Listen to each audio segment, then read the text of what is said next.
Olá, sejam bem-vindos. Eu sou André Sobreiro e esse é o 15º encontro para estudo do texto de Kardec, que a gente já sabe, né? Vocês já devem estar bem cansados de ouvir isso.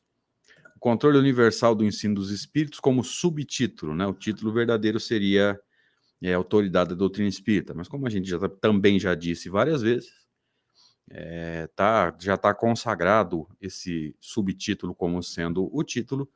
Então vamos deixar assim, que isso não é importante. Esse é o 15º encontro para estudo desse texto. Vamos só lembrar que está na Revista Espírita de 1864, no mês de abril, e também na segunda introdução em O Evangelho segundo o Espiritismo. Então vamos adentrar nesse texto para entender essa parte que já vai caminhando para o final desse encontro. Allan Kardec vai nos dizer assim: o caráter essencial da doutrina espírita, essa a sua força, a sua autoridade, esse todo filtrado de forma independente. O que é a independência? Os médiuns não se conheciam, eles não ficavam defendendo ideias pessoais porque a doutrina não existia. Hoje, a gente sabe que cada pessoa que adentra uma casa espírita tem uma opinião pessoal, acha que conhece isso ou aquilo porque leu um ou outro livro, e as bibliografias paralelas aí estão bastante disseminadas e todo mundo acha que entende, todo mundo acha que sabe, e depois vai ter problemas aí na hora que vai estudar os textos mais profundos e mais corretos de Allan Kardec. Então, essa independência das revelações precisa ser entendida com bastante profundidade. Os médiuns não se conheciam, não existiam redes sociais, ninguém sabia o que o outro tinha psicografado. Aliás, nem sabia se já existia alguma notícia sobre aquele assunto que estava sendo abordado através da mediunidade daquele médium, né? Nós lembramos aí das irmãs Bodin, de Hermance Dufour, nós nos lembramos do Sr. Dambel, que era o médium de Erasto, nós nos lembramos do Sr. Rose, médium do próprio Cristo, né? Jesus, assinando o Espírito de Verdade, assinava e escrevia pelas mãos do Sr. Rose, e poderíamos citar inúmeros outros aqui, mas é interessante notar que esses médiums não se conheciam, tá? Então não tinha chance de um dizer para o outro o que tinha produzido, qual ideia tinha sido escrita ou dita. E então essa independência traz essa força da doutrina nesse primeiro momento. Hoje já está tudo disseminado, esse controle está prejudicado. Então, acredito eu que não seria novidade para Jesus que haveria essa disseminação de ideias, os médiuns se conhecendo, as redes sociais, tudo publicado sem filtro. Então, se isso ia acontecer, talvez o critério do Cristo tenha sido o quê? Então, lá na frente, a gente não revela mais nada de novo. Então, na nossa opinião, a doutrina espírita já fica pronta com Allan Kardec, porque, posteriormente, o critério ficaria prejudicado. Mas vamos seguindo aqui no texto com Allan Kardec nos dizendo assim: quis Deus que a nova lei assentasse em base inamovível. E só para entender, inamovível quer dizer que não pode ser movida. Se você se lembrou daquela belíssima analogia ou belíssima metáfora de Jesus no Novo Testamento, dizendo que a casa segura seria assentada sob pedra e não sob areia, talvez os textos estejam conectados. Se eu não estiver enganado, é o 7º capítulo de Mateus, lá no Sermão do Monte, ou Sermão da Montanha, tá? Então, Deus quis que essa lei estivesse assentada nessa base sólida, dessa base que não poderia ser movida. E por isso não lhe deu por fundamento a cabeça frágil de um só, independente desse um só, estar encarnado ou estar desencarnado. E Kardec prossegue: diante de tão poderoso areópago, que era como se fosse um teatro ao ar livre, só que não se faziam peças teatrais, fazia-se julgamentos, tá? Então era um senado, era um tribunal ao ar livre, por isso que o prefixo é are, de ar, né? Tudo ao ar livre. Então, diante de tão poderoso tribunal, por que a metáfora do tribunal ao ar livre? Porque tudo veio de todos os cantos, né? Nada restrito a um grupo, a um médium, a um ser. onde não se conhecem corrilhos, nem rivalidades ciosas. Veja, não há rivalidade de um grupo com o outro, de um médium com o outro, como infelizmente acontece muito hoje em dia. Nem seitas, nem nações, veja. Mais uma vez, Kardec reforça que não há nacionalidade. Então, a teoria da pátria do evangelho, ela perde totalmente a sua força e a sua lógica, né? É que virão quebrar-se todas as oposições, ou seja, todos os argumentos contrários seriam derrubados pela força desse todo e dessa filtragem criteriosa. Todas as ambições, todas as pretensões, a supremacia individual. Então veja que as divisões do movimento, o sectarismo, né? A tendência a fundar seitas no movimento, os seguidores desse médium, seguidores daquele expositor, os seguidores daquele dirigente, tudo isso precisa cair, nós precisamos voltar urgentemente para essa base sólida de Allan Kardec. É que nos quebraríamos nós mesmos se quiséssemos substituir os seus decretos soberanos pelas nossas próprias ideias.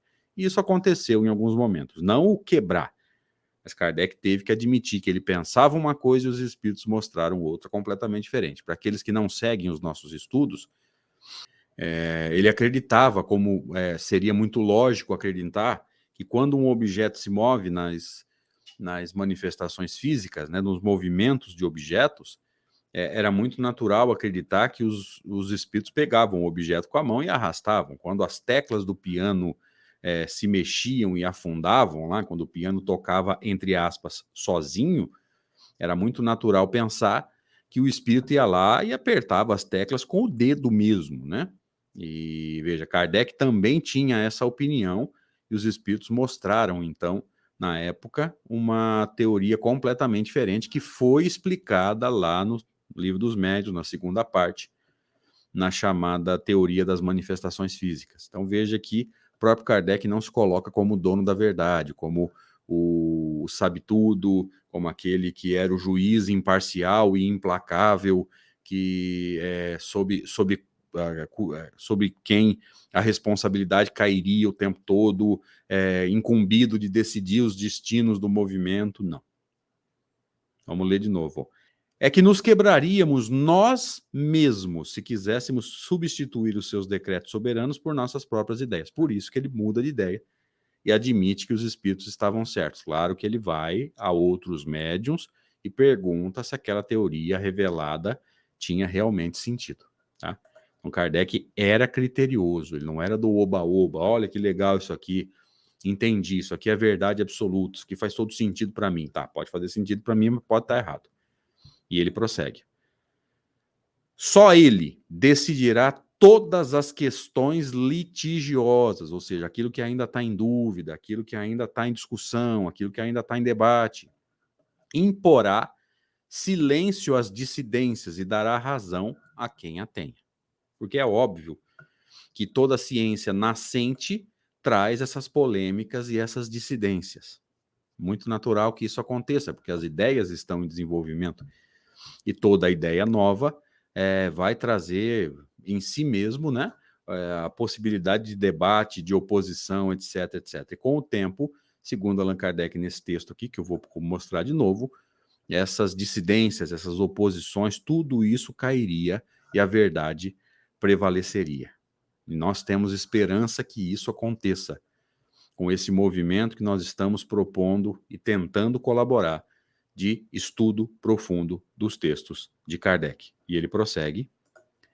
Diante desse imponente acordo de todas as vozes do céu, veja que ele usa o mesmo termo que já tinha sido, aliás, que iria ser usado um pouco à frente, na introdução de O Evangelho segundo o Espiritismo, no prefácio do Espírito de Verdade em O Evangelho segundo o Espiritismo. Provavelmente o texto já tinha sido escrito, já tinha sido psicografado, ele só não tinha sido publicado ainda. Ele vai usar o termo lá, vozes dos céus. Que pode a opinião de um homem ou de um espírito? Então, diante desse movimento coletivo, que ele está simbolizando aqui como um imponente acordo, ou seja, eles falando as mesmas coisas, de todas as vozes do céu, que pode a opinião de um homem ou de um espírito, menos que a de uma gota d'água que se perde no oceano, menos que a voz da criança que a tempestade abafa. Então veja que aqui ele já vai dando, não sei se os amigos que estão conosco nesse texto perceberam, ele já vai dando fechamento, encerramento às ideias, né? O individual não tem força frente ao coletivo. Que força tem o individual frente ao coletivo? Aí vem as metáforas. Menos do que uma gota d'água que se perde no oceano, menos uma voz de criança cuja tempestade acaba abafando. Então percebam que aqui ele vai fechando as ideias e já vai dando aquela característica dele de encerramento de texto. Ó. A opinião universal. Eis o juiz supremo, o que se pronuncia em última instância. Ou seja, não chegou a um acordo, publica e vamos procurar a opinião da maioria. Formam-na todas as opiniões individuais. Ou seja, é a somatória. Se uma destas é verdadeira, apenas tem na balança o seu peso relativo. Às vezes é difícil encontrar a verdade no meio de um turbilhão, mas ela acaba se sobressaindo, porque a verdade é uma das dádivas daqueles que conhecem a lei de Deus. Se é falsa, não pode prevalecer sobre todas as demais. Então, a verdade vai caindo. E nós nos lembramos mais uma vez de Jesus dizendo que a árvore que o Pai não plantou seria arrancada. Então, calma, que a coisa acaba se encaixando. Vai estudando, vai fazendo o seu movimento de transformação moral, vai fazendo o possível e eu diria o provável movimento necessário, muito provavelmente, quase certeza, necessário movimento de modificação da prática doutrinária. E aguarde, porque as coisas vão acontecer. Divulgue as ideias de Allan Kardec, divulgue as ideias daquilo que você acha verdade. E esteja atento à repercussão. Nesse imenso concurso, as individualidades se apagam, o que constitui novo insucesso para o orgulho humano. Ou seja, a vaidade e o egocentrismo acabam ficando de lado e a verdade prevalece. O nosso problema, em muitos momentos da obra de Kardec, isso fica claro. Nossa dificuldade é a tal da vaidade. Nossa dificuldade é não querer admitir que nós estamos errados. Porque se eu admitir que aquele espírito, aquele médium, aquele expositor, que eu defendi com unhas e dentes, realmente escorregou, ou seja, quando eu defendi, eu escorreguei também. Então aí vem a nossa vaidade de dizer o quê? Meu Deus do céu, errei, vou ter que admitir o erro. Então veja que muita coisa que está acontecendo na nossa vida, na nossa casa espírita, no nosso movimento, advém dessa vaidade da gente não querer admitir que a gente está errado. Já se desenha o harmonioso conjunto. Este século não passará sem que ele resplandeça em todo o seu brilho, de modo a dissipar todas as incertezas, porquanto, daqui até lá, potentes vozes terão recebido a missão de se fazerem ouvir, para congregar os homens sobre a mesma bandeira, uma vez que o campo se ache suficientemente lavrado. Por que isso não aconteceu ainda, gente? Porque o campo, infelizmente, ainda não está suficientemente lavrado. Nós não conhecemos nem o ensino de Jesus, nem o ensino de Allan Kardec. Essa é a dificuldade, na nossa opinião. Então, muitas vezes a gente está fazendo um movimento de semear em terreno ainda não arado. E é por isso que a coisa está andando devagar. Não adianta a gente querer, e isso está acontecendo, infelizmente, não adianta você querer abrir uma reunião mediúnica numa casa espírita se não há conhecimento satisfatório sobre mediunidade, sobre doutrina espírita, sobre espírito, sobre pensamento, sobre fluido. Abrir uma reunião mediúnica. Aqui eu vou pegar bem na prática, tá, da casa espírita, tá? Bem aspectos do dia a dia do grupo espírita. Abrir uma reunião mediúnica sem que se conheça bem doutrina espírita, livro dos médiuns, livro dos espíritos, mediunidade, pensamento, fluido, etc, etc, etc, é semear em terreno sem lavrar, sem sulcar a terra. Ou seja, a semente vai ter dificuldade. E se cria muito problema emocional, se cria até problemas obsessivos, quando não se entende bem o fenômeno mediúnico, quando não se entende bem em que condições os espíritos verdadeiramente bons se manifestam. O que é necessário fazer para atrair os bons e repelir os maus. A gente, por não entender isso, às vezes entende o contrário, e ainda há quem ache, eu acho isso lamentável, mas tudo bem, que a reunião mediúnica é o sustentáculo vibratório de uma casa. Sustentáculo vibratório de uma casa são os estudos. A função da casa espírita é ensinar espiritismo, para que a pessoa, entendendo o espiritismo, mude a sua conduta. E a gente não tem feito isso. Então, infelizmente, eu acho que nós estamos atrasados. Embora eu tenha consciência de que Deus não tem pressa, que Jesus sabia que isso podia acontecer, eu acho que nós estamos atrasados, porque ainda estamos lavrando a terra, ou seja, preparando a terra para receber semente que já deveria ter sido semeada. Kardec nos diz assim: enquanto isso não se dá, aquele que flutue entre dois sistemas opostos pode observar em que sentido se forma a opinião geral, ou seja, eu estou na dúvida, estou analisando por esse lado, estou analisando por aquele, vamos ver para que lado a maioria das pessoas vai e vamos analisar, ó, quem foi para esse lado, quem foi para aquele, por que foi para cá, por que foi para lá, qual o interesse ou não há interesse, o cara realmente encontrou sentido naquele sistema, naquela maneira de pensar. Essa será a indicação certa do sentido em que se pronuncia a maioria dos espíritos. Atentem para isso. Tá? Se não há consenso, fique com a maioria. Nos diversos pontos em que se comunicam, lembra? Vai lá no Evangelho segundo o Espiritismo, nas instruções dos Espíritos de cada capítulo, faz um levantamento de quantas cidades foram citadas ali, você vai ter uma noção. Não vai ser ao pé da letra. Se fosse ao pé da letra, teria que ser na Revista Espírita. Que ali tem relatos de caso. Mas no Evangelho você já vai ter uma boa noção dessa panorâmica, né, geográfica de onde vinham esses textos, né? E um sinal não menos certo de qual dos dois sistemas prevalecerá. Então, na dúvida, atenta para que lado os espíritos foram, para que lado a maioria se manifestou, a elevação dos espíritos, se o texto assinado por esse espírito tem características desse espírito realmente. Queridos, por incrível que pareça, chegamos ao final desse estudo. Levamos 15 encontros para estudar o controle universal do ensino dos espíritos. Eu espero do fundo do coração ter colaborado com o nosso movimento que reluta tanto em abraçar as ideias de Kardec, porque não foi formado assim. Né? A maioria das casas espíritas não tem estudo de Kardec, ou então o estudo é muito superficial. Então, é óbvio que vamos, de alguma forma, sentir falta desse movimento necessário de entender os textos do codificador. Então, a nossa ideia é estimular o estudo de Kardec, para que lá na frente a gente tenha uma geração um pouco mais focada, um pouco mais consciente com relação à sua responsabilidade frente à verdadeira doutrina espírita. Então, a gente espera ter colaborado com os amigos. Eu agradeço muito a cada um que estudou conosco aí nesses 15 encontros. Peço a Deus que recompense a bondade de coração de vocês.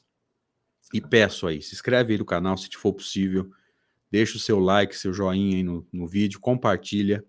E hoje, além da sua opinião sobre a interpretação do texto, deixa também o seu feedback. O que você achou do estudo como um todo, né? Os 15 encontros. Porque isso é importante no movimento de crescimento do expositor. E podem ter certeza que eu estarei sim, analisando todos os vídeos, todos os comentários, e vou levar em consideração tudo que vocês escreverem. E talvez seja necessário, como eu sempre digo, fazer o meu movimento de mudar de ideia, porque o seu argumento me convenceu. Então, deixe o seu comentário e, se possível, o seu feedback sobre o estudo como um todo. Aí, já a gente escolhe outro texto para voltar a estudar. Valeu, gente. Brigadão. Deus abençoe. Até um próximo texto, se Deus quiser.